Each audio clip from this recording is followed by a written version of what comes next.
भवसम्भवभीतिभेदनं सुखसम्पत्करुणानिकेतनं व्रतदानतपः क्रियाफलं सहजानन्दगुरुं भजे सदा। ॐ अवतारिणे श्री स्वामिनारायणाय नमो नमः। श्री हरिकृष्णाय घनश्यामाय नीलकण्ठाय सरयुदासाय नमो नमः। बोलो स्वामिनारायण भगवाननी जय। श्री हरिकृष्ण महाराजनी जय। श्री नरनारायण देवनी जय। श्री लक्ष्मीनारायण देवनी जय। श्री रेवती बड़देव जी महाराजनी जय।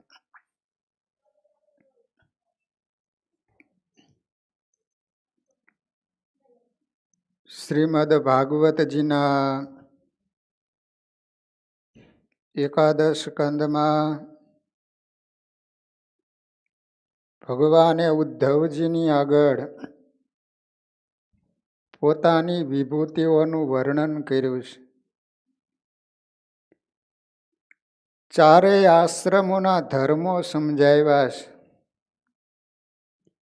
ઉદ્ધવજી જે પ્રશ્નો પૂછે છે એના શ્રી કૃષ્ણ પરમાત્મા જવાબ આપે છે. ઉદ્ધવજી પૂછે છે કે પ્રભુ, સમ એટલે શું? સમ એટલે બુદ્ધિને ભગવાનમાં સ્થાપવી, એનું નામ કહેવામાં આવે છે સમ. કહેતા અંતઃકરણને ભગવાનના સ્વરૂપમાં જોડી દેવું, એનું નામ કહેવામાં આવે છે સમ. દમ એટલે શું? તો ઇન્દ્રિયોને વશ કરવી, એનું નામ દમ કહેવામાં આવે છે. દમન કરવું એટલે ઇન્દ્રિયો ઉપર કંટ્રોલ કરવો.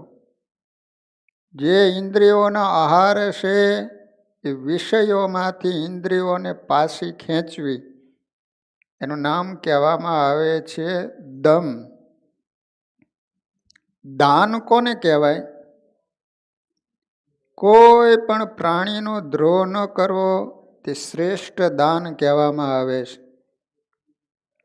આ જગતમાં જે કાંઈ દેખાય છે એ ભગવાનને આધારે છે એવો ભાવ રાખી કોઈની સાથે દ્રોહ ન કરવો. જગતના કોઈ જીવને હલકો ગણવો નહીં, એની પ્રત્યે કુભાવ રાખવો નહીં. પ્રત્યેકને સદભાવ અને સમભાવથી જોવા, એ મોટામાં મોટું દાન છે. તપ કોને કહેવાય? તો સર્વ કામનાઓનો ત્યાગ, એનું નામ કહેવામાં આવે છે તપ. તપ એટલે શું? માત્ર ઉપવાસ કરવા એ જ નહીં, પણ બધી ઈચ્છાઓનો ત્યાગ કરી દેવો, એનું નામ કહેવામાં આવે છે તપ. શૌર્ય કોને કહેવાય? શૂરવીર કોને કહેવાય? તો વાસનાને જીતવી તે શૌર્ય. સ્વભાવ ઉપર વિજય મેળવ્યો, એનું નામ શૌર્ય કહેવામાં આવે. શૂરવીર તો એને જ કહેવામાં આવે છે કે પોતાના સ્વભાવને જીતે, વાસનાઓને જીતે, એને શાસ્ત્રો શૌર્ય બતાવે છે. સત્ય કોને કહેવાય? તો બ્રહ્મનો વિચાર કરવો, એનું નામ સત્ય કહેવાય. સાચું ધન કયું? તો સ્વધર્મ એ જ મનુષ્યનું ઉત્તમ ધન છે. આપણે રૂપિયાને ધન માનીએ છીએ, સંપત્તિને ધન માનીએ છીએ, પણ અહીંયા ભાગવતજી એમ કહે છે કે સાચું ધન તો એ છે કે કાયમને માટે ધર્મનું પાલન કરવું. સ્વધર્મે નિધનમ શ્રેય, પોતાના ધર્મને માટે મરી મીટવું એનું નામ કહેવામાં આવે છે ધન. લાભ કયો તો ભગવાનની ભક્તિ કરવી, ભગવાનની ભક્તિ મળવી એ ઉત્તમ લાભ છે. પંડિત કોણ તો બંધન અને મોક્ષનું તત્વ જાણે તે પંડિત. જ્ઞાન પ્રમાણે ક્રિયા કરે એ સાચો જ્ઞાની પંડિત. પંડિત તો એને જ કહેવાય કે બંધન અને મોક્ષનું તત્વ જાણે અને જ્ઞાન પ્રમાણે એ ક્રિયા કરે, જ્ઞાન પ્રમાણે વર્તન કરે, એનું નામ પંડિત કહેવામાં આવે છે. મૂર્ખ કોને કહેવાય તો શરીરને જે આત્મા માને છે એ મૂર્ખ છે.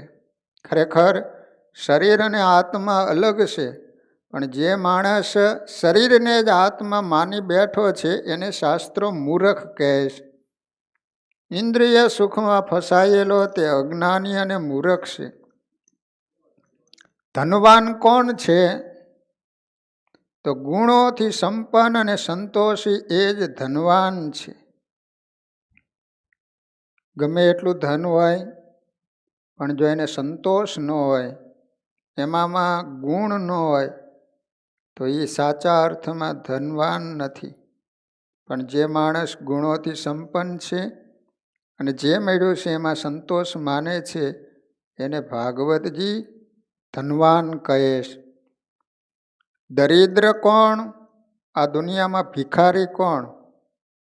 ગરીબ કોણ? કંગાલ કોણ? તો ભગવાન ઉદ્ધવજીને કહે છે કે ઉદ્ધવ, જે અસંતોષી છે તે ગરીબ છે. જે મળ્યું છે કે જેને ઓછું લાગે છે ને ગરીબ છે. જીવ કોણ છે તો માયાને આધીન થયો છે જીવ.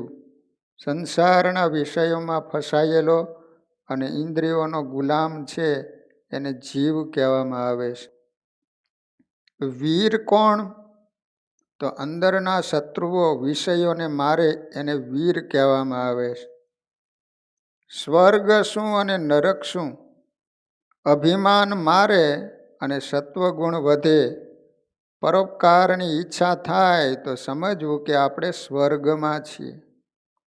આળસ, નિદ્રા અને ભોગમાં સમય જાય તો સમજવાનું કે આપણે નરકમાં છીએ. શ્રી કૃષ્ણ ભગવાન કહે છે કે ઉદ્ધવજી, મનુષ્યનું કલ્યાણ કરવાના હેતુથી મેં 3 ઉપાયો માર્ગો કયા છે.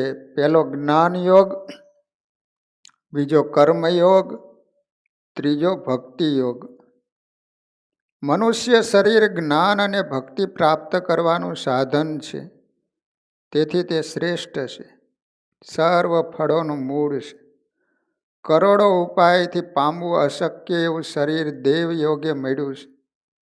છતાં જે મનુષ્ય આ માનવ દેહરૂપી નૌકા પામીને પણ ભવસાગર તરવાનો પ્રયત્ન ના કરે તે પોતે જ પોતાનો નાશ કરનારો છે, કહેતા આત્મહત્યારો છે.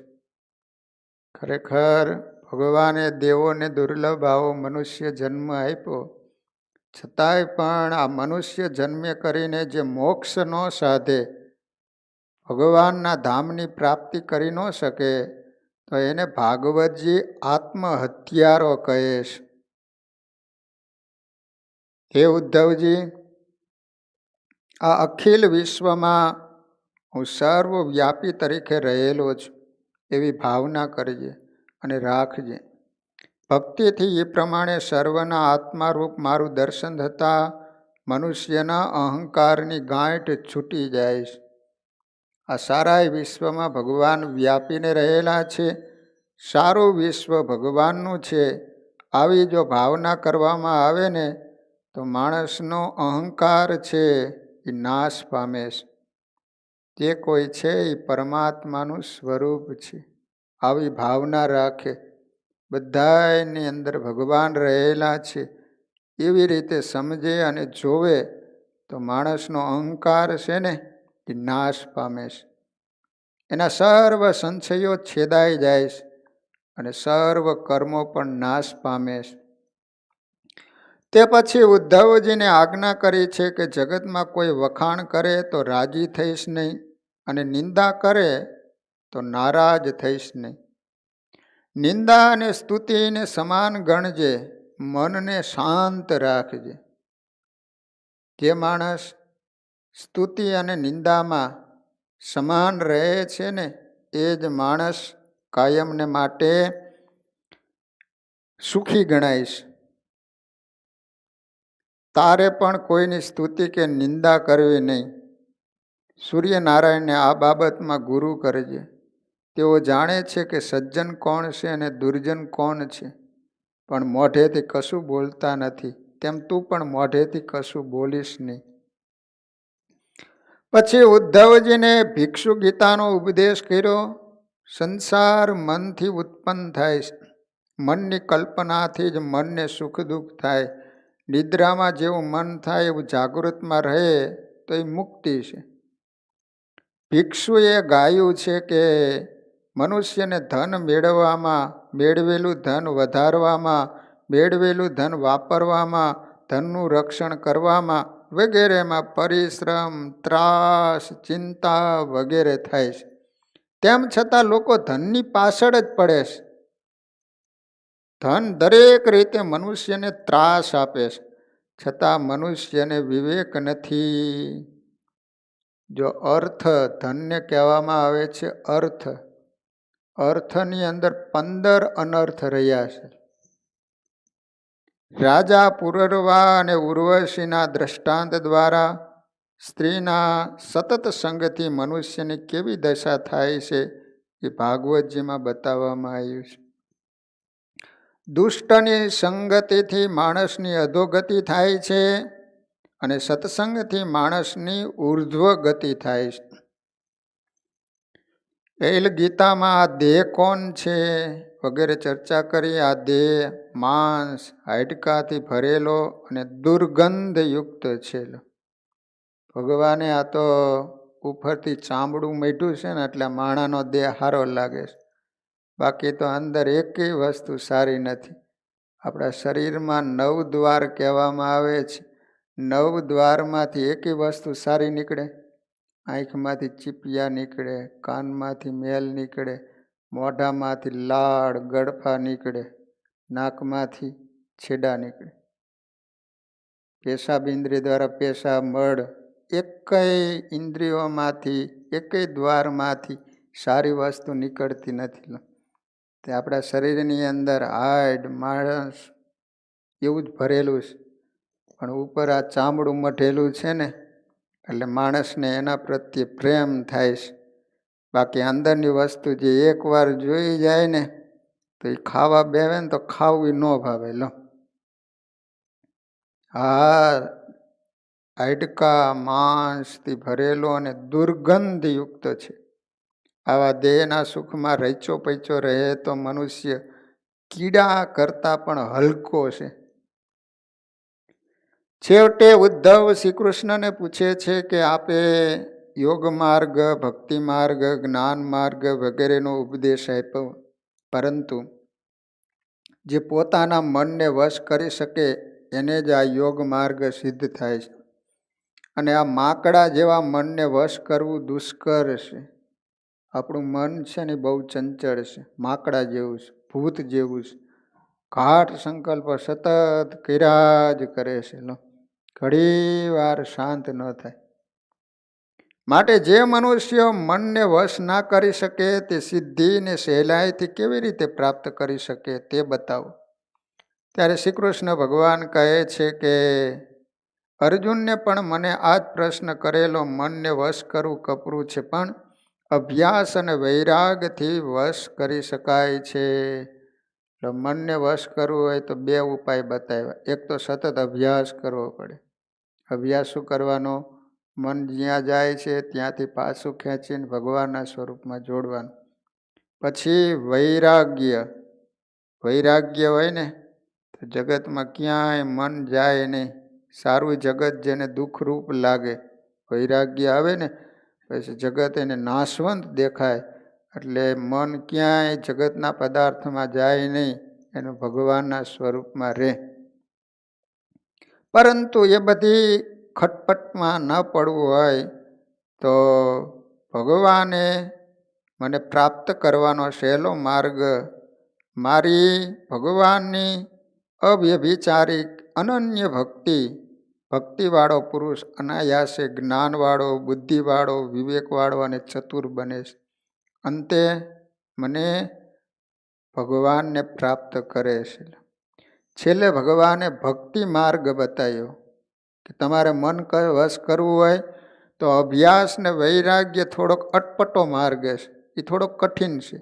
છેલ્લે ભગવાન કહે છે કે ભક્તિ માર્ગ તમે અપનાવો, મારી અનન્ય ભાવે ભક્તિ કરો તો તમારું મન અમારા સ્વરૂપમાં લાગશે અને સહેજે તમે મને પ્રાપ્ત કરી શકશો.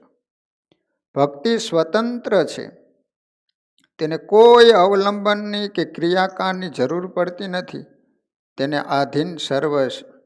જ્ઞાની હોય એને પણ ઉપાસના માર્ગની જરૂર છે.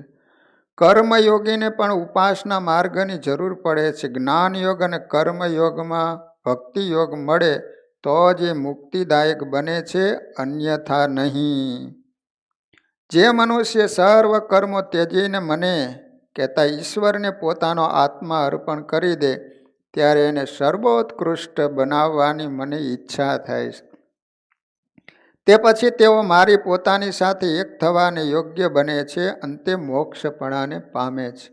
ઉદ્ધવ, તું પારકી પંચાયત કરીશ નહીં કે જગતને સુધારવાની પંચાયત કરીશ નહીં. જગતને કોઈ સુધારી શક્યું નથી. તું તારી જાતને સુધારજે.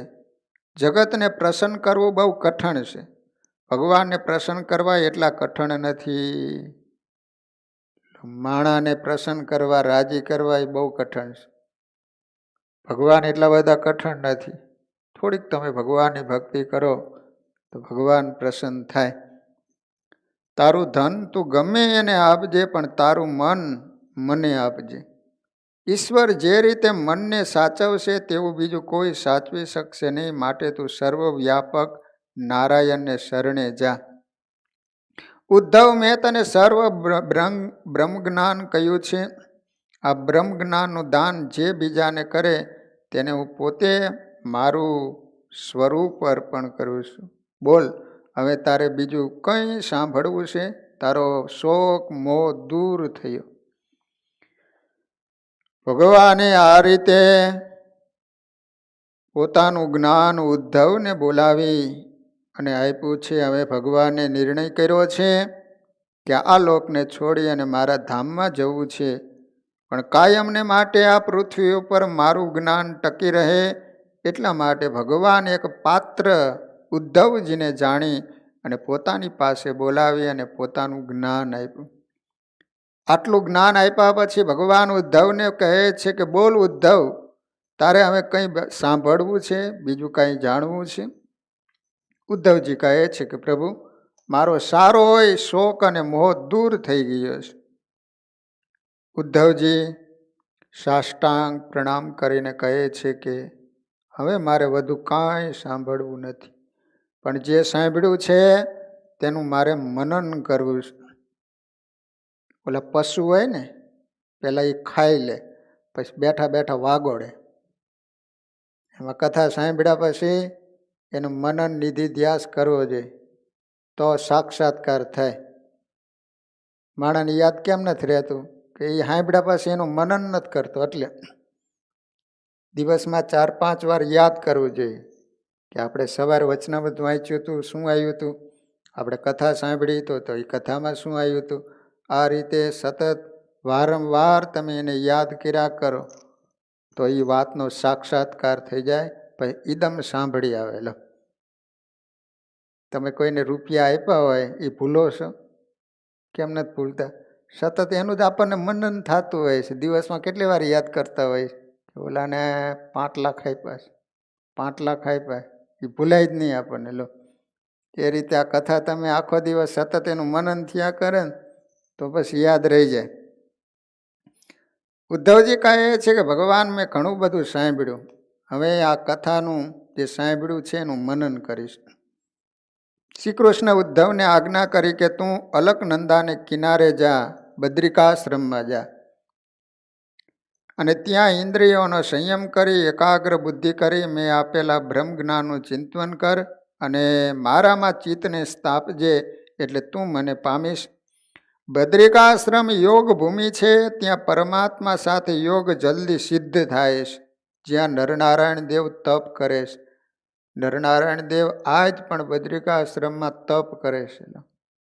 ભગવાને ઉદ્ધવને કહ્યું કે જે કોઈ મળે એને મેં તને જે જ્ઞાન આપ્યું છે જ્ઞાન બીજાને વેચજે, આપજે.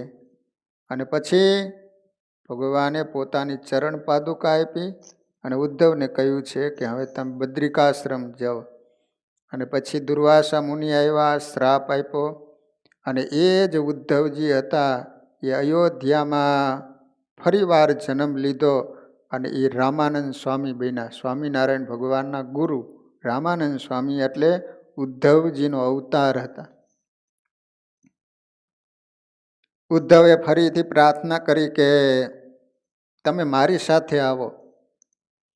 ભગવાન કહે છે કે આ શરીરથી હું તારી સાથે આવી શકીશ નહીં, પણ ચૈતન્ય રૂપે ક્ષેત્રજ્ઞ રૂપે હું તારી સાથે છું, તારા આત્મામાં જ છું, માટે તું ચિંતા ન કર. હું તારું બહુ પ્રેમથી સ્મરણ કરીશ, ધ્યાન કરીશ, તે જ સમયે હું તારી સમક્ષ પ્રગટ થઈશ. બાકી આ માર્ગ એકલાનો જ છે, કોઈ સાથે આવી શકતું નથી. જગતમાં સર્વને ખબર છે કે એકલા જવાનું સંસારના સર્વ સંબંધો જૂઠા છે. શું કીધું? એકલા આવ્યા અને એકલા જવાનું છે. જગતના બધા સંબંધો છે એ જૂઠા છે, કોઈ હારે ન આવે. બોલો, ગમે એટલું હેત હોય, પ્રેમ હોય, પણ જવાનું થાય એટલે આપણે એકલા જ જવાનું થાય. તો પણ સ્ત્રી ને પુરુષ વગર કે પુરુષને સ્ત્રી વગર કે બંનેને બાળકો વગર ચેન પડતું નથી. લો, આ ભગવાનની માયા છે, બધાય જાણે છે, બધાને ખબર છે. તોય પણ પુરુષને સ્ત્રી વિના નથી હાલતું, સ્ત્રીને પુરુષ વિના નથી હાલતું, એ બેયને પાછ છોકરા વિના નથી હાલતું. આના પર એક બહુ સરસ દ્રષ્ટાંત છે. એક મહાત્મા કથા કરતા હતા. ગામના શ્રીમંત નગર શેઠ એનો છોકરો રોજ કથા સાંભળવા આવે, પણ સાંજના 6 વાગે એટલે તરત કથામાંથી ઉઠ્યો ને ચાલ્યો જાય. મહાત્મા રોજ આ જોયા કરે. એક દિવસ એને પૂછ્યું, તમે કેમ કથામાંથી રોજ વહેલા ચાલ્યા જાઓ, શું તમને કથામાં રસ પડતો નથી? તે પુત્રે કહ્યું કે મહારાજ, કથામાં તો રસ પડે છે, પણ હું મારા માત પિતાનો એકનો એક પુત્ર છું. મારી પત્ની પણ મારા માટે પ્રાણ આપે એવી છે. મને ઘરે પહોંચતા જરા પણ મોડું થાય ને તો બધાને ચિંતા થાય અને મને શોધવા નીકળે. તમારે તો આગળ પાછળ કોઈ નહીં, એટલે તમને સંસારી પ્રેમની શું ખબર પડે? બાકી મારા વગર ઘરવાળાઓનો અધિક પ્રેમ છે. મહાત્માએ કહ્યું કે આપને તારા ઘરવાળાઓના પ્રેમની પરીક્ષા કરીએ. હું તને એક જડીબુટ્ટી આપું, તે તું ખાઈજે. તે લેવાથી શરીરમાં ખૂબ ગરમી આવશે અને તાવ જેવું લાગશે. તે તું ઘેર જઈને લેજે. હું તારી દવા કરવા આવીશ, પણ જે બને ને એ બધું તું જોયા કરજે હો. નગર શેઠના પુત્રે ઘેર જઈ જડીબુટ્ટી લીધી. શરીરમાં ખૂબ ગરમી વધી, ખૂબ તાવ આવ્યો. એના માત પિતા અને પત્ની ચિંતા કરવા લાગ્યા. મોટા ડૉક્ટરોને બોલાવ્યા, તાવ ઉતરતો નથી. ડૉક્ટરે કહ્યું કે 24 કલાક આવો તાવ રહે તો કેસ ભારે છે. સૌ ચિંતા કરે, પત્ની કલ્પાંત કરે, મીંડી રોવા. હાવ ખોટે ખોટું. તેવામાં પહેલા મહાત્મા આવે છે. બધા એને પ્રાર્થના કરે. મહાત્મા કહે કે બીમારી ભયંકર છે, તમારા કોઈ શત્રુએ એને કોઈએ મૂઠ મારી છે. મારા ગુરુની કૃપાથી હું મૂઠ ઉતારી શકું, પણ આ મૂઠ ઉતર્યા પછી બીજા ઉપર મૂઠ આવે, એક વાટકીમાં પાણી લાવો. મહાત્માએ પાણી નગર શેઠના પુત્ર ઉપર 2-4 વાર આમ ફેરવ્યું અને કહ્યું કે મંત્ર શક્તિથી આ તાવને હું આ પાણીમાં લાવ્યો છું. આ પાણી કોઈ પી જાય તો તમારા પુત્રનો રોગ જાય અને સારો થઈ જાય. બધા પૂછે છે કે આ પાણી પીનારને શું થાય? મહાત્મા કહે કે જે તમારા પુત્રનું થવાનું હતું એનું થશે, એ મરે. અને તમારો છોકરો હાજો થાય? એનું અચ્યુતમ કેશવમ, પણ પુત્ર બચી જશે. પેલા પુત્રની માતાને પૂછવામાં આવ્યું, એની મા હતી ને, માતાને કહે છે કે મને પાણી પીવામાં વાંધો નથી, મારો લાડક વાયજો બચતો હોય તો હું તૈયાર છું, પણ હું પતિવ્રતા છું, મારા મર્યા પછી આ ડોહાનું શું થાય? એની ચાકરી કોણ કરશે? મારાથી પાણી નહીં પીવાય. એની માએ ચોખ્ખી ના પાડી દીધી. પછી પિતાને કહેવામાં આવ્યું, પિતા કહે છે કે હું મરું એનું દુઃખ નથી, પણ હું મરું તો ડુસીનું શું થાય? મારા એક દિવસ પણ છૂટી પડી નથી, તે મારા વગર જીવશે નહીં, એટલે પાણી બીજા કોઈને પાવ. પત્ની પતિને બિચારો કહે છે અને પતિ પત્નીને બિચારી કહે. કોણ બિચારું છે એ તો ભગવાન જાણે. મહાત્મા જરા વિનોદી હતા. એ કહે છે કે બંને અડધું અડધું પાણી પી જાવ, બંનેનો સાથે વરઘોડો નીકળશે, પણ મરવા કોણ તૈયાર થાય? પછી પત્નીને પૂછવામાં આવ્યું.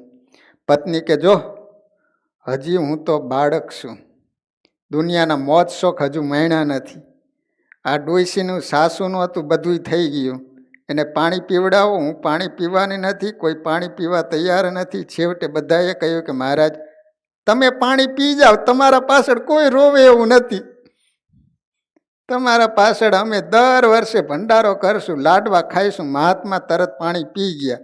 પુત્ર પથારીમાં પીડ્યો પીડ્યો આ બધું નાટક જોતો તો. હવે આ સંસારની અસારતા જાણી લીધી અને ઊભો થઈ મહાત્મા સાથે ચાલી નીકળ્યો. એને મહાત્માને કહ્યું કે તમે કહ્યું હતું ને એ સાચું છે હો, કેવળ ઉપરથી પ્રેમ દાખવે, બાકી ખરા સમયે કોઈ પણ મરવા તૈયાર નથી. લો, અને એ છોકરો સાધુ હારે ચાલી નીકળ્યો ને એ પણ સાધુ બની ગયો. તમે કહ્યું હતું એ સત્ય છે. આ જગતમાં કોઈ કોઈનું નથી, કોઈ કોઈનું નથી રે, કોઈ કોઈનું નથી રે. પહેલા નાહક ના મરો બધા મથી મથી રે, કોઈ કોઈનું નથી રે. જનની જનેતાએ જન્મ દીધો, પાડી પોષીને મોટેરો કીધો, પરિણ્યા પછી માતા સામે જોતો નથી રે, કોઈ કોઈનું નથી રે, કોઈ કોઈનું નથી. સ્વાર્થ માટે આ સંબંધ જોડવામાં આવે. જીવનો સાચો સંબંધ ભગવાન સાથે છે. શ્રી કૃષ્ણ ભગવાન ઉદ્ધવજીને કહે છે કે તું એવી ભાવના રાખજે કે હું તારી સાથે જ છું. પરમાત્માનું સતત સ્મરણ રહે તે સિદ્ધિ જ છે. પણ ઉદ્ધવ હજુ સાત્વના મળતી નથી ઉદ્ધવજીને. તે કહે છે કે ભાવના કોઈ આધાર વગર થતી નથી, મને કોઈ આધાર આપો. દ્વારકાનાથે પોતાની ચરણ પાદુકા ઉદ્ધવજીને આપી. ઉદ્ધવને હવે થયું કે હું એકલો નથી, મારા પરમાત્માની ચરણ પાદુકા, મારા પરમાત્મા મારી સાથે છે. ઠાકોરજીને નિત્ય સાથે રાખવાના, એટલે પરમાત્માના સાનિધ્યનો નિત્ય અનુભવ કરવાનો. તુકારામજીએ કહ્યું છે કે મારા વંશનો નાશ થવાનો હોય તો ભલે થાય, મને ભોજન ના મળે તો ભલે ન મળે, પણ મારા ઠાકોરજી મારી સાથે નિત્ય રહે. શહેરોનું સૌંદર્ય કામજનક છે, હિમાલયનું સૌંદર્ય સાત્વિક છે. ઉદ્ધવજી બદ્રિકાશ્રમમાં આવ્યા છે, અલકનંદાના કિનારે આવ્યા, ગંગાજીમાં સ્નાન કર્યું. પાંડુકેશ્વરમાં ઉદ્ધવજી બેઠા છે. ઉદ્ધવજી કૃતાર્થ થયા, ઉદ્ધવજીને સદગતિ મળી. તે પછી એક અધ્યાયમાં યાદવોના સંહારની કથા કહીશ. શ્રીધર સ્વામીએ શ્રી કૃષ્ણ ચરિત્રનો ઉપસંહાર સુંદર કર્યો છે. દ્વારકા લીલાની સમાપ્તિ થઈ તે જ વખતે પંઢરપુરમાં પુંડલિક નામનો ભગત થયો છે. પુંડલિકને કૃતાર્થ કરવા દ્વારકાનાથ વિઠ્ઠલનાથ થયા. જગતના જીવનો ઉદ્ધાર કરા દ્વારકાનાથ ઈંટ પર વિઠ્ઠલનાથ સ્વરૂપે બિરાજે છે. પુંડલિકને માત પિતાની સેવા કરવામાં સમય મળતો નહોતો. ઘણીવાર ઈચ્છા થાય કે મારે દ્વારકાધીશના દર્શન કરવા, પણ દ્વારકા જઈ શકતો નહોતો. વિચારે છે કે દ્વારકાધીશ મને અહીં આવીને દર્શન આપે તો સારું. પુંડલીકની માત પિતાની ભક્તિથી દ્વારકાધીશ પ્રસન્ન થયા. એને દર્શન આપવા પંઢરપુર આવે. પુંડલીક માત પિતાની સેવામાં મશગુલ છે, બહાર આવતા નથી. કહે છે કે મારી ઝૂંપડી બહુ નાની છે. એને ઘરની બહાર ઈંટ ફેંકી અને કહ્યું કે આના ઉપર ઊભા રહો, હું માત પિતાની સેવા કરીને આવું છું. દ્વારકાનાથ ઈંટ ઉપર ઊભા રહ્યા. ઊભા કેળ ઉપર હાથ રાખીને ઊભા છે અને રાહ જુએ. કેળ પર હાથ રાખી વિઠ્ઠલનાથ બોધ આપે છે કે મારા શરણે આવનારને માટે સંસાર સાગર આટલો ઊંડો છે. કેળ પૂર પાણીમાં કોઈ ડૂબી શકે નહીં. કરેલા પાપોનું પ્રાયશ્ચિત કરવા માટે શરણે આવો. તમે તમારા ચરણનો આશ્રય કરશો તો તરી જશો, નહીતર આ સંસાર સાગરમાં મોટા મોટા ડૂબી ગયા છે. શ્રી કૃષ્ણના સેવા સ્મરણમાં જે તન્મય બને તે અનાયાસે સંસાર સાગરને તરી જાય છે. દ્વારકાનાથ વિઠ્ઠલનાથ એ સર્વ એક જ છે અને ભક્તોના હૃદયમાં એ બિરાજે છે. આ રીતે ઉદ્ધવજીને એકાદશ સ્કંદમાં જ્ઞાન આપી અને બદ્રિકાશ્રમમાં મોકલ્યા છે. હવે એકાદશ સ્કંદને પૂરો કરી અને દ્વાદશ સ્કંદની અંદર જેને પરમાત્માનું જ્ઞાન થઈએ છે તે જ પરમાત્માને પ્રેમ કરી શકે છે. અને તેવી જ રીતે જેને પરમાત્મા સાથે પ્રેમ થાય એને જ પરમાત્માનું જ્ઞાન મળી શકે છે. જે પરમાત્મા સાથે પ્રેમ કરે એ પરમાત્માના ચરણમાં આશ્રયમાં રહે મુક્ત બને છે. એકાદશ સ્કંદમાં મુક્તિ લીલા છે. મુક્ત જીવો પરમાત્માના આશ્રયમાં રહે છે. 12મા સ્કંદમાં આશ્રય લીલા છે. પરીક્ષિત પ્રશ્ન કરે છે કે હવે આ પૃથ્વી ઉપર કોનું રાજ થયું અને કોનું રાજ્ય થશે એ મને બતાવો. સુખદેવજી કહે છે કે જરાસંઘના પિતા બૃહદરથના વંશમાં છેલ્લો રાજા થશે પુરંજય. એના મંત્રીનું નામ હશે શુનક. એ પોતાના સ્વામીને મારીને પોતાના પુત્ર પદ્યોતને ગાદી ઉપર બેસાડશે. તે પછી ભરતખંડમાં નંદ, ચંદ્રગુપ્ત વગેરે અનેક રાજાઓ થશે. પછી અશોક નામનો રાજા રાજ્ય કરશે. ત્યાર પછી 8 યવન અને 10 ગોરા રાજાઓ રાજ્ય કરશે. લો ભાગવતજીમાં આગાહી હતી. ગોરા એટલે અંગ્રેજો આવીને શાસન કર્યું ને. ભાગવત માની આ ભવિષ્યવાણી જિજ્ઞાસુએ વાંચવા જેવી છે. જેમ જેમ કળિયુગ વધશે એમ એમ વર્ણાશ્રમ છિન્ન ભિન્ન થાય છે. લો હવે કોઈ પણ વર્ણાશ્રમ રહ્યા નહીં. પહેલાં તો બ્રાહ્મણ હોય એ જ વિદ્યાદાન કહેતા, એ જ શિક્ષક હોય, એ જ વિદ્યા ભણાવતા હોય. હવે તો હાવ નીચ જ્ઞાતિનો હોય, એ સાહેબ થઈને બેઠો હોય, બ્રાહ્મણનો છોકરો ભણતો હોય. એટલે હવે કોઈ વર્ણાશ્રમની મર્યાદા ન રહે, બધું છિન્ન ભિન્ન થઈ ગયું. કળિયુગના લોકો જ્ઞાતિ અને કુળનો વિચાર કર્યા વગર લગ્ન કરશે. હવે જોવો છો ને, હોય પટેલનો છોકરો બ્રાહ્મણની દીકરીએ લગ્ન કરીને બેઠો હોય. હવે તો હિન્દુ હારે કરે એટલું જ જોઈએ તો એ સારું. હવે તો આના છોકરાઓ કદાચ ભૂરકા હારે લગ્ન કરતા થઈ જાય. બોલો, જેમ જેમ કળિયુગ વધશે તેમ તેમ વર્ણાશ્રમ છિન્ન ભિન્ન થશે. કળિયુગના લોકો જ્ઞાતિ અને કુળનો વિચાર કર્યા વગર લગ્ન કરશે. એથી પ્રજા કેવી થાય છે? વર્ણશંકર થાય છે. વર્ણશંકર. કળિયુગના દુષ્ટ રાજાઓ ભારતના ટુકડાઓ કરી ભારતને છિન્ન ભિન્ન કરી નાખશે. ગાયોનો વધ કરશે. જો અત્યારે લાખોની પણ કરોડોની સંખ્યામાં દરરોજ ગાયોની કતલ થાય છે. અમેરિકામાં દરરોજ કેટલી ગાયો કપાય છે ખબર છે? રાજાઓ રક્ષક નહીં પણ ભક્ષક થશે. કળિયુગના સંન્યાસીઓ મોટા મોટા આશ્રમો અને બંગલાઓ બનાવશે. બ્રાહ્મણો વેદ સંધ્યાહીન થશે. કળિયુગની સ્ત્રી અતિ કામી અને જૂઠું બોલનારી થશે. એટલે સાહિત્યકારો એમ કહે છે કે પૈસા સાચવવાના 2 સ્થાન છે, એક બેંક અને એક સ્ત્રી. પણ બેંકમાં મૂકેલા હોય પાછા આવે, પણ ઓલા કન મૂકેલા પાછા ન આવે. કળિયુગમાં કુટુંબનું ભરણ પોષણ એ ચતુરાઈ ગણાય છે. કીર્તિ માટે ધર્મનું સેવન કરવામાં આવે છે. ભાગવતમાં કળિયુગ વિશેના જે લક્ષણો બતાવ્યા હશે ને, તમે વાંચી જોજો. એ જ પ્રમાણે અત્યારે બધું જ ચાલી રહ્યું છે. આજથી 5000 વર્ષ પહેલાં વ્યાસ ભગવાને જે આગાહી બતાવી હતી કે કળિયુગમાં આ પ્રમાણે થશે, એ જ પ્રમાણે અત્યારે ચાલી રહ્યું છે. તે જમાનામાં અસંખ્ય વર્ષો પહેલાં કળિયુગની આગાહી કરનાર માટે માન થયા વિના રહેતું નથી. આપણને એના પ્રત્યે માન થાય કે એ કેવા ત્રિકાલગ્ન હશે, બધું આગળનું દેખાતું હશે તો જ એ આગાહી કરી શક્યા હોય ને. સુખદેવજી કહે છે કે રાજન, કળિયુગ પૂરો થવા આવશે એટલે ભગવાન ધર્મનું રક્ષણ કરવા કલ્કી અવતાર ધારણ કરશે.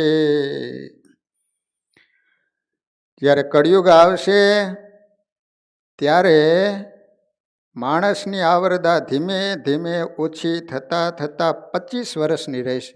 અત્યારે 100 વર્ષની આયુષ કહેવાય, પણ હવે 100 વર્ષ તો કોઈ જીવતા નથી. હવે તો કોઈને એમ કહીને કે 100 વર્ષના થાય છે તો જાણે શ્રાપ આપ્યો હોય ને એવું થાય. કારણ કે 60 ને 70 વર્ષ પછી તો બધું ખખડી ગયું હોય. એના કરતાં ભગવાન ઉપાડી જાય તે જ સારું, હાલતા ચાલતા. બીજાની સેવા લેવીની પરાધીન જેવું ને, એના કરતાં તો ભગવાન ઉપાડી જાય એ જ સારું. કળિયુગ આવશે ને ત્યારે આ ગાયો છે ને બકરી જેવડી થઈ જાય છે. હા, ધીમે ધીમે જો ગાયું નાની થવા માંડી ને, હા, સમય જતાં ગાયું છે ને બકરી જેવડી થઈ જાય છે. અને માણાની 25 વર્ષની આયુષ્ય થાય છે. એટલે મૂળ 10-12 વર્ષનું થાય એટલે અચ્યુતમ કહેશો. પછી સમય જતાં ધર્મનું રક્ષણ કરવા માટે કલ્કી અવતાર ધારણ કરશે. હવે ક્યારે આવે ખબર નહીં, પણ કલ્કી અવતાર હવે થશે એવી આગાહી છે. પૃથ્વી ઉપર અનેક રાજાઓ થઈ ગયા, પરંતુ બધા નાશ પામ્યા. તો તે ઉપરથી મનુષ્ય બોધ લઈ સ્વાર્થ માટે કોઈ પ્રાણીનો દ્રોહ ન કરવો નક્કી કરીને રાખવાનો કે આપણે મરવાનું છે. હું કામ ખોટું કરવું જોઈએ? હું કામ અનીતિ કરી, અધર્મ કરીને બધું ભેગું કરવાનું? આપણે જ ભોગવવાનું, મરવાનું છે એ 100%. કોઈ અમરપટ્ટો લઈને તો આવ્યા નથી કે આપણે કાયમ રહેવાનું છે આ પૃથ્વી ઉપર. 12મા સ્કંદમાં કળિયુગના દોષો અને એનાથી બચવાના ઉપાયો બતાવ્યા છે. મોટામાં મોટો ઉપાય છે ભગવાનના નામનું સંકીર્તન. કળિયુગના દોષ અનેક છે, પણ તેનો એક મોટો સદગુણ છે કે તે શ્રી કૃષ્ણથી ડરે છે. જે ઘરમાં કૃષ્ણ કીર્તન થાય ત્યાં કળી પ્રવેશી શકતો નથી. આ કલિકાલમાં નામ સંકીર્તન સિવાય બીજું કાંઈ થઈ શકતું નથી. તેના સિવાય સંસાર સાગર તરવાનો બીજો કોઈ ઉપાય નથી. કાળ બહુ બિગડ્યો છે, સારો સત્સંગ મળતો નથી. કળિયુગમાં શ્રેષ્ઠમાં શ્રેષ્ઠ સાધન ભગવાનને રાજી કરવા માટેનું કીર્તન ભક્તિ છે. સુખદેવજી કહે છે કે સતયુગમાં વિષ્ણુ ભગવાનનું ધ્યાન કરવાથી જે મુક્તિ મળતી, ત્રેતાયુગમાં મોટા મોટા યજ્ઞો દ્વારા ભગવાનની આરાધના કરવાથી અને દ્વાપર યુગમાં વિધિપૂર્વક વિષ્ણુની સેવા કરવાથી જે ફળ મળતું, તે ફળ કળિયુગમાં નામ સંકીર્તનથી મળે છે, ભગવાનના જપ કરવાથી મળે છે. મરતી વેળાએ લોકોએ પરમેશ્વરનું ધ્યાન કરવું એટલે પ્રભુ એને પોતાના સ્વરૂપમાં લઈ જાય છે. હે રાજન, તમે મરવાની તૈયારીમાં છો, તમારા હૃદયમાં ભગવાનને સ્થાપી દો એટલે પરમ ગતિને પામશો. સુખદેવજી છેવટે રાજાને અંતિમ ઉપદેશ આપતા કહે છે કે રાજન, જન્મ અને મરણ એ શરીરના ધર્મ છે, આત્માના નથી. આત્મા તો અજર અમર છે. ઘડો ફૂટી જતા એની અંદર રહેલું ઘટાકાશ બહારના વ્યાપક મહાકાશ સાથે મળી જાય, તેમ મરણ પામતા જીવ બ્રહ્મરૂપ થાય છે. રાજા, આજે છેલ્લો દિવસ છે. હવે તક્ષક નાગ આવવાનો સમય થઈ ગયો છે. તારા શરીરને તક્ષક કરડશે અને તારા શરીરને બળી શકશે, પણ તારા આત્માને બાળી શકશે નહીં. તું શરીરથી જુદો છું. તક્ષક જ્યારે કરડશે ત્યારે તારું શરીર બળી જશે, પણ અંદર રહેલો આત્મા છે એ બળશે નહીં. હવે અંતે તને મહાવાક્યનો ઉપદેશ આપું છું. અહમ બ્રહ્મ પરમ ધામ બ્રહ્માંડ પરમમ પદમ હું જ પરમાત્મા રૂપ બ્રહ્મ છું અને પરમપદ રૂપ બ્રહ્મ છે તે પણ હું જ છું એમ વિચારીને તારા આત્માને ભગવાનમાં સ્થાપી દે. કાળ તક્ષક એ શ્રી કૃષ્ણનો જ અંશ છે, શરીર નાશવંત છે, આત્મા અમર છે. હવે કાંઈ આગળ સાંભળવાની તારી ઈચ્છા છે? સમય તો થયો છે, છતાં તારી ઈચ્છા હોય તો બોલ. કારણ કે જ્યાં સુધી અહીં છું ત્યાં સુધી તક્ષક અહીં આવી શકશે નહીં. સુખદેવજી મહારાજ કહે છે, હું જ્યાં સુધી અહીંયા બેઠો છું ને, તક્ષકના બાપની તાકાત નહીં કે ત્યાં સુધી તક્ષક ના કંઈ આવી શકે. બોલ, તારે હવે કંઈ સાંભળવું છે? પરીક્ષિત કહે છે કે ગુરુજી, તમે મને ભગવાનના દર્શન કરાવ્યા છે. મારા શરીરમાં જે પરમાત્મા છે તે જ તક્ષકમાં પણ છે. જ્યાં ભેદ છે ત્યાં ભય છે, પણ મારો ભેદ ટળ્યો, ભય મર્યો છે. હું હવે નિર્ભય થયો છું. ભાગવત શ્રવણના 5 ફળ છે. ભાગવતની કથા સાંભળવાથી પહેલું ફળ એ મળે, નિર્ભય તમે બની જાઓ. પછી એને કાળનો પણ ભય ન રહે. બીજું, નિસંદેહતા, તમારો સંદેહ હોય મટી જાય. ત્રીજું, હૃદયમાં પ્રભુનો પ્રવેશ થાય. ચોથું, સર્વમાં તમને ભગવાનના દર્શન થાય. પાંચમું, ભગવાન પ્રત્યે પરમ પ્રેમ તમને થાય. આ 5 ફળો પરીક્ષિત રાજા કે મને પ્રાપ્ત થયા છે. ભાગવતનો પ્રથમ સ્કંદ સાંભળી મને પરમાત્માના જમણા ચરણના દર્શન થયા. બીજો સ્કંદ સાંભળી ડાબા ચરણના દર્શન થયા. ચોથો સ્કંદ સાંભળી પરમાત્માના બંને હાથના દર્શન થયા. 5મો અને 6ઠો સ્કંદ સાંભળી 2 સાથળના દર્શન થયા. 7મો સ્કંદ સાંભળી કટિભાગના દર્શન થયા. 8મો 9મો સ્કંદ સાંભળી પ્રભુના વિશાળ વક્ષસ્થળના દર્શન થયા. 10મો સ્કંદ સાંભળી પ્રભુના મુખારવિંદ અને 2 આંખોના દર્શન થયા. 11 સ્કંદ સાંભળી મને લાગે છે કે ઠાકોરજી 2 હાથ ઊંચા કરીને મને બોલાવે છે. હવે હું મારા પ્રભુનું ધ્યાન ધરું છું. હું એમના આશ્રય છું. મારા પ્રભુ મને સર્વત્ર દેખાય છે. હવે હું ભગવાન પાસે જવાનો છું, કૃતાર્થ થયો છું. જુઓ, મને ભગવાન બોલાવી રહ્યા છે. ગુરુજી, આપે મને પ્રેમ રસ પીવડાવ્યો છે, મને પવિત્ર બનાવ્યો છે. મહારાજ, આપે કથા નથી કરી પણ મને પ્રત્યક્ષ ભગવાનના દર્શન કરાવ્યા છે. આખું જગત બ્રહ્મમય છે એવા દર્શન આપે કરાવ્યા છે. તક્ષક જગતથી ક્યાં જુદો છો? તક્ષક પણ બ્રહ્મરૂપ છે. મને તક્ષક નથી દેખાતો, મને એમાં ભગવાનના દર્શન થાય છે. આપના ચરણમાં હું વારંવાર વંદન કરું છું. આપે મારા ઉપર મહાન કૃપા કરી. સુખદેવજી કહે છે કે રાજા, તારા લીધે મને કૃષ્ણ કથા કરવાનું મળ્યું. હું પણ કૃતાર્થ થયો છું. તારા લીધે મને પણ કૃષ્ણ પ્રેમમાં તન્મયતા થઈ. મારા હૃદયમાં ભગવાન આવી બિરાજ્યા. રાજા, તારા શરીરને તક્ષકના કરડશે તે મારાથી જોઈ શકાશે નહીં. આગળનો પ્રસંગ જોવાની મારી ઈચ્છા પણ નથી. રાજા, તારા મનમાં કાંઈ શંકા હોય તો પ્રશ્ન કર, કારણ મારે જવું પડશે. હું બ્રહ્મનિષ્ઠ છું. તક્ષક મારી હાજરીમાં આવશે નહીં. મારી નજરે ચડશે તો એનું ઝેર પણ અમૃત થઈ જશે. પરીક્ષિતે ગુરુદેવને વંદન કરી કહ્યું કે મારા મનમાં હવે કોઈ શંકા રહી નથી. તમારા પ્રતાપે હું નિર્ભય થયો છું. મને હવે ચારેય બાજુ ભગવાનના દર્શન થાય છે. સુખદેવજી કહે છે કે મારું કામ પૂરું થયું, હવે હું જાઉં છું. તું મને રજા આપ. પરીક્ષિત કહે છે કે ગુરુજી, આપ તો મહાન છો, આપને કોણ રજા આપી શકે? મારી એક ભાવના છે કે મારા સદગુરુની એક વખત છેલ્લે પૂજા કરું, પછી જ આપ જાઓ. રાજા પરીક્ષિતે સુખદેવજીની પૂજા કરી ગુરુદેવના ચરણમાં માથું મૂક્યું. પ્રસન્ન થયેલા ગુરુદેવે રાજાના મસ્તક ઉપર પોતાના હાથ પધરાવ્યા અને એ જ વખતે પરીક્ષિતને ભગવાનના દર્શન થયા, સાક્ષાત્કાર થયો. મોટા મોટા ઋષિઓ આ જ્ઞાન સત્રમાં બેઠા હતા. તેઓને પરમ આશ્ચર્ય થયું. સુખદેવજીનું જ્ઞાન, એમનો વૈરાગ્ય, એમની પ્રેમ લક્ષણા ભક્તિ અલૌકિક છે. વ્યાસજી પણ એ કથા સાંભળવા બેઠા હતા. એના પિતાજી પણ હતા હો. ભાગવતની કથા જ્યારે સંભળાવે છે ત્યારે વ્યાસ ભગવાન પણ બેઠેલા છે. વ્યાસજી વિચાર કરે છે કે ભાગવત મેં મારા પુત્ર સુખદેવજીને ભણાયું, પણ એનું તત્વ તે સમજ્યા તેવું હું પણ સમજ્યો નહીં. મારો પુત્ર છે પણ મારાથી શ્રેષ્ઠ છે. સાધારણ રીતે પિતા પુત્રને માન ન આપે, પણ વ્યાસજી ઊભા થઈ અને સુખદેવજીને વંદન કરે છે. તે પછી સુખદેવજી ત્યાંથી અંતર્ધાન થયા છે. પરીક્ષિત ગંગાજીમાં સ્નાન કરી ભગવાનનું ધ્યાન કરે છે.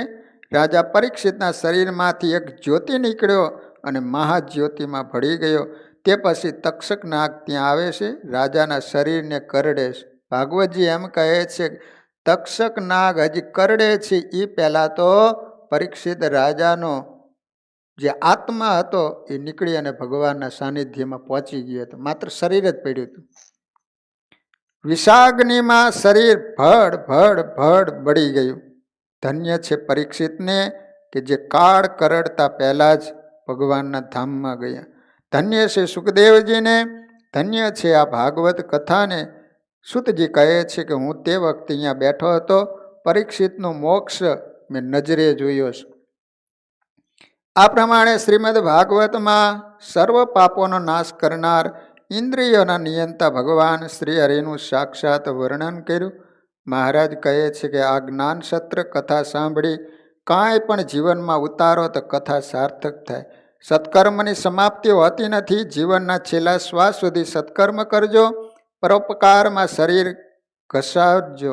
સર્વમાં ભગવાન બિરાજેલા છે એવો સદભાવ રાખી સર્વની સેવા કરજો.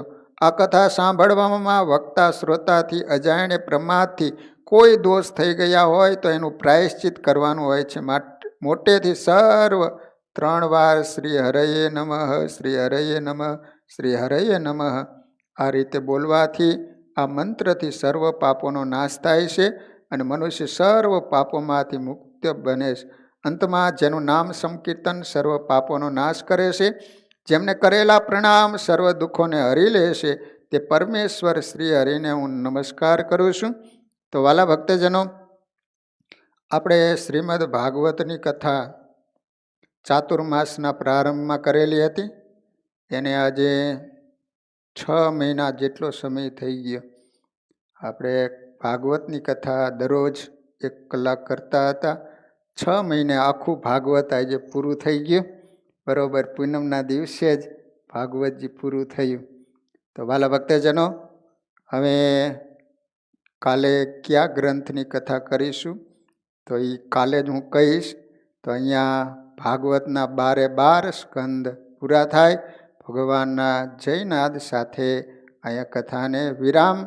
શ્રીપતિમ શ્રીધરમ સર્વદેવેશ્વરમ ભક્તિધરમ આત્મજમ વાસુદેવમ હરિ માધવમ કેશવમ કામદમ કારણમ સ્વામિનારાયણમ નીલકંઠમ ભજે સહજાન સ્વયં મહારાજની જય. ભલા ભક્તજનો, ધનુર્માસ ચાલી રહ્યો છે. એમાંય આજે પવિત્ર પૂનમનો દિવસ હતો. આજે સવારથી ઘણા બધા ભાઈઓ બહેનો દીકરા દીકરીઓ દેવોના દર્શન કરવા માટે આવ્યા. ભગવાનના ચરણોમાં, દેવોના ચરણોમાં પ્રાર્થના કરીએ. જે દર્શન કરવા માટે આવ્યા હોય એના જે સંકલ્પો હોય એ બધા જ સંકલ્પો ભગવાન પૂરા કરે એવી ભગવાનના ચરણોમાં પ્રાર્થના. વાલા ભક્તજનો, પૂનમના આજ જેની સભા રાખવામાં આવેલી છે તેઓના નામ અત્રે હું જાહેર કરું છું. અક્ષર નિવાસી નટવરભાઈ અંબાલાલ પટેલ આખજ, હસ્તે દક્ષાબેન મનોજભાઈ પટેલ ડાંગરવા.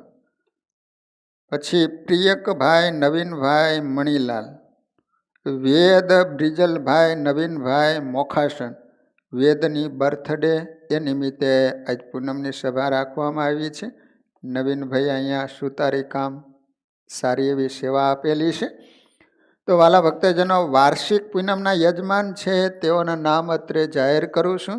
અલ્પેશભાઈ ભીખાભાઈ પટેલ કાંઠા, ભૂપેન્દ્રભાઈ મફતલાલ પટેલ ડાંગરવા, દીપેશભાઈ રમેશભાઈ પટેલ કરજેસણ, રેખાબેન અને ગિરીશભાઈ પટેલ પલિયડ, હસમુખભાઈ ડાયાભાઈ પટેલ સાધી, જીમિતભાઈ ભગવાનદાસ પટેલ ધરમપુર, જીતેન્દ્રભાઈ વિષ્ણુભાઈ પટેલ સૈયદ, કનુભાઈ કાંતિલાલ પટેલ મોખાસણ, મનીષકુમાર દશરથભાઈ પટેલ વડુ, નવીનભાઈ ઘનશ્યામભાઈ પટેલ રાજપુર, રાજુભાઈ ભક્તિભાઈ પટેલ વડુ, રોહિતભાઈ કરશનદાસ પટેલ કુમાસણ, શૈલેષભાઈ ઈશ્વરદાસ પટેલ મોખાસણ, સમીરભાઈ ગાંડાભાઈ પટેલ ગુલાપુરા, સુભાષભાઈ જે પટેલ પીજ, સુલયભાઈ બાબુભાઈ પટેલ પલિયડ, સુરેશભાઈ અમૃતલાલ પટેલ ડાંગરવા, મહેન્દ્રભાઈ ઈશ્વરદાસ પટેલ મોખાસણ, અમિતભાઈ જયંતિભાઈ પટેલ મોખાસણ, રાકેશભાઈ રમણલાલ પટેલ ડાંગરવા, નિપા એન નિર્મલ નિલેશભાઈ પટેલ કોલોનિયા, નરેન્દ્રભાઈ જી રાવલ, સુલેષાબેન મુકેશભાઈ પટેલ બોચાસણ, પૂર્ણાવતીબેન ગૌરાંગભાઈ પટેલ, મનોજભાઈ લક્ષ્મણભાઈ પટેલ ડાંગરવા, રોહિતભાઈ કે પટેલ પેન્સિલ્વેનિયા. આટલા હરિભક્તો વાર્ષિક પૂનમના યજમાન બનેલા છે. તો વાલા ભક્તજનો, હવે અત્યારે ભગવાનની ધૂન સાથે કથાને વિરામ. કાલે સવારે પાછા ધનુર્માસમાં ધૂનનો લાભ લેવા માટે અચૂક પધારજો. સ્વામિનારાયણ સ્વામિનારાયણ સ્વામિનારાયણ સ્વામિનારાયણ સ્વામિનારાયણ.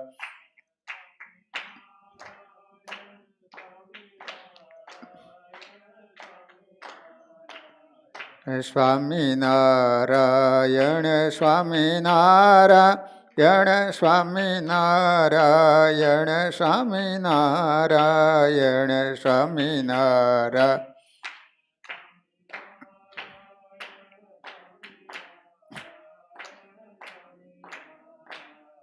સ્વામિનારાયણ સ્વામિનારાયણ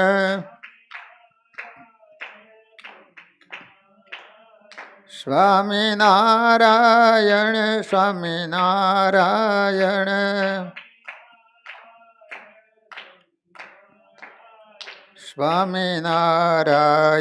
સ્વામિનારાયણ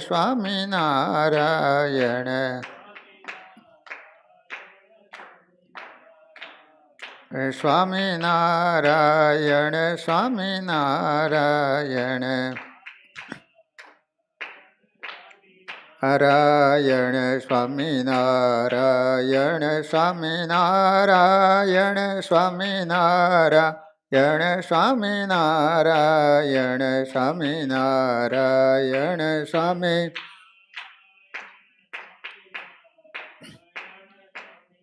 નારાયણ સ્વામિનારાયણ સ્વામિનારાયણ સ્વામિનારાયણ સ્વામિનારાયણ સ્વામિનારાયણ.